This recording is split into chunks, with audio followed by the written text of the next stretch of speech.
बिस्मिल्लाहिर्रहमानिर्रहीम। अस्सलाम वालेकुम नाज़रीन, आप यूट्यूब चैनल देख रहे हैं। मैं इमरान खान हूँ। आज बड़ा इंपॉर्टेंट दिन है। अदालत में इमरान खान साहब के केसेस लगे हुए हैं और सबसे इम्पॉर्टेंट केस जो है वो है, बड़े अरसे के बाद इमरान खान साहब को मौका मिल रहा है कि उनकी जो वकला की टीम है वो बात कर सके जाके अदालत में, हाई कोर्ट में, कि उनका केस लगाया जाए अलकादर यूनिवर्सिटी वाला। देखें, ये वो वाहिद केस है जिसमें इमरान खान साहब को इस वक्त सजा हुई है। इसी केस में इस वक्त वो जेल में बंद है। अगर ये वाले केस में उनकी बेल हो जाती है या सजा मुअत्तल हो जाती है तो इमरान खान साहब बाहर आ जाएंगे फौरी तौर पे। उनके वकला ये दावा करते हैं इमरान खान साहब के केस में कोई जान नहीं है, हमें मौका मिलेगा अदालत में, हम केस उड़ा के रख देंगे। अब हुआ ये है कि 26 जून के बाद से लेकर अब तक इसके बाद समाअत ही नहीं हुई। पाकिस्तान तहरीके इंसाफ ने ये जल्द समाअत के लिए ये केस मुकर्रर किया जाए, एक मुतफर्रिक दरखास्त दायर की हुई थी अदालत में।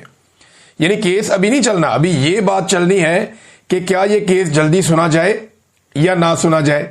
अब इमरान खान साहब की पार्टी ने या उनके वकला ने ये दरखास्त दी हुई है। अब 3 महीने के बाद ये दरखास्त सुनी जा रही है कि ये केस जल्दी सुनना या नहीं सुनना।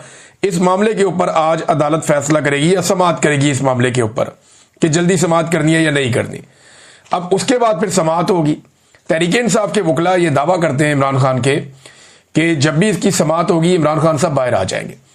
लेकिन मुझे नहीं लगता कि इस वक्त जो मिलिट्री एस्टेब्लिशमेंट है वो इमरान खान साहब को छोड़ना चाहेगी, ऐसे बाहर दिखाई नहीं दे रहा। उसका जो बड़ा रीजन है वो ये है कि आर्मी चीफ की एक्सटेंशन का मामला है नवंबर में, वो नहीं कोई रिस्क लेना चाहेगी। इमरान खान जैसा लीडर बाहर आ जाए जिसकी अवाम में इतनी मकबूलियत और इतनी ताकत है कि वो जिस तरफ चलाएगा अवाम उस तरफ चल पड़ेगी। उसने जेल से बैठ के एस्टेब्लिशमेंट को बदतरीन शिकस्त दी और वो इलेक्शन जीत गया वन साइडेड। वो बाहर होगा तो क्या करेगा, ये उसका खौफ तो है इन्हें। तो अब वो कोशिश करेंगे कि इमरान खान को पहले तोशाखाना 2 में सजा दिलवाएं, फिर बाद में ये वाला केस जो है वो वहां पे चले और लगे इस्लामाबाद हाई कोर्ट में। बहरहाल पाकिस्तान तहरीके इंसाफ ने कहा कि तमाम लोग जो हैं पाकिस्तान तहरीके इंसाफ के वो पहुंचे अदालत में, इमरान खान साहब का केस लगा हुआ है और आकर इसके अंदर शिरकत करें। तो इमरान खान साहब ने जो स्टेटमेंट दिया अपनी बहन के जरिए से, अलीमा खानम के जरिए से, जब अदालत में केस चल रहा था, तो वहां इमरान खान साहब ने कहा कि 1971 में जब सकूत ढाका का अफसोसनाक सानिया पेश आया तब भी एक डिक्टेटर याया खान मुल्क पर मार्शल लॉ लगा के करता धरता बना हुआ था। सानिया मशरकी पाकिस्तान के बाद हमूदुर रहमान कमीशन बना जिसने बताया कि याया खान ने अपने जाती मफाद और अपने नाजायज इक्तदार को 10 साल तक तूल देने के लिए ऐसे फैसले किए जिससे पाकिस्तान 2 टुकड़े हो गया। हमूदुर रहमान कमीशन रिपोर्ट आला अदलिया समेत आर्मी, नेवी और एयरफोर्स के नुमाइंदों की तहकीकात के बाद बनाई गई। इन तहकीकात के दौरान सैकड़ों लोगों के बयानात रिकॉर्ड करवाए गए और 4 साल इस साने की वजूहात पर तहकीकात की गई। हमूदुर रहमान कमीशन के मुताबिक एक शख्स की हवस और अना ने जुल्म और जबर का वो बाब रकम किया जिसके बाद मुल्क हमेशा के लिए टूट गया। सबसे गलत फैसला शेख मुजीबुर रहमान की मकबूल तरीन जमात अवामी लीग को दबाने का था। जिस पार्टी ने 162 में से 160 नशिस्तें जीती उसे दीवार से लगा दिया गया और मुजीबुर रहमान को जेल में डालकर मगरबी पाकिस्तान में अपनी नशिस्तें बढ़ाकर दिखाई गईं। 24 मार्च 1971 को मुजीबुर रहमान के साथ मुज़ाकरात शुरू किए गए, मगर उसी रात बंगालियों के खिलाफ ऑपरेशन लॉन्च कर दिया गया जिसमें सरकारी आदादोशुमार के मुताबिक 50,000 अफराद का खून बहा, जबकि असल तादाद इससे कहीं ज्यादा है।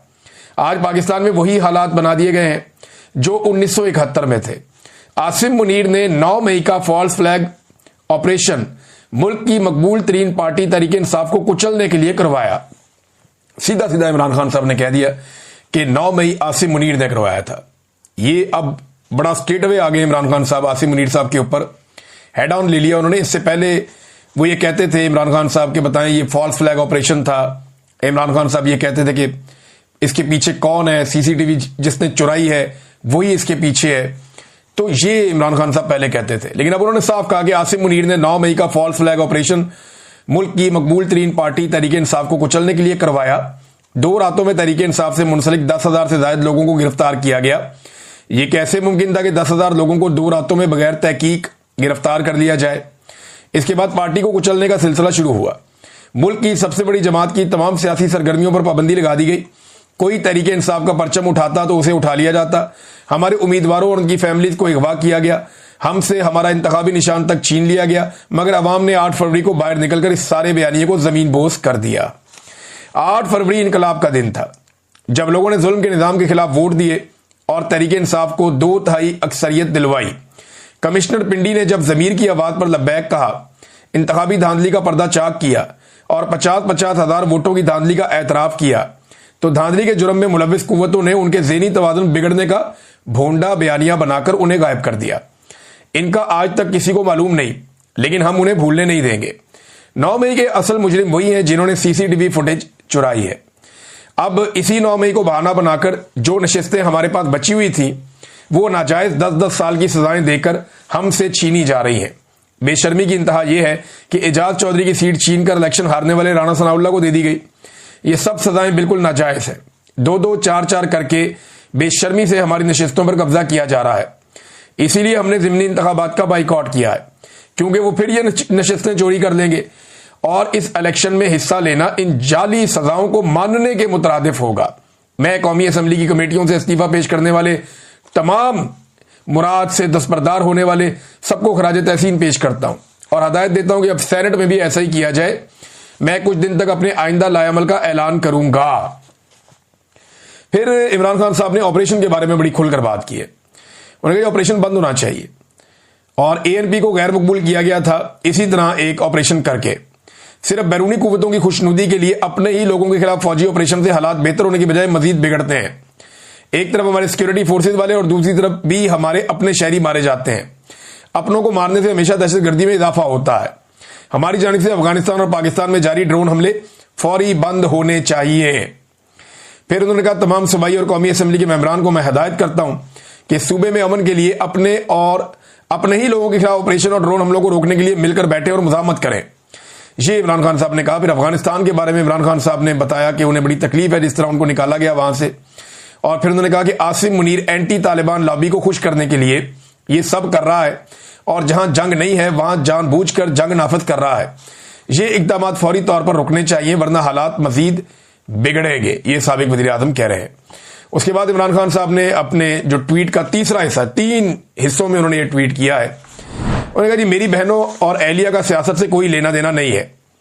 अलीमा खान बाहर आकर सिर्फ मेरा पैगाम पहुंचाती है। उनके खिलाफ मुहिम अफसोसनाक है और मुल्क पर मुसल्लत रजीम की बुज़दिली और खौफ का वाज़ेह सबूत है। बुशरा बेगम की भी सियासत का कोई अमल दखल नहीं है।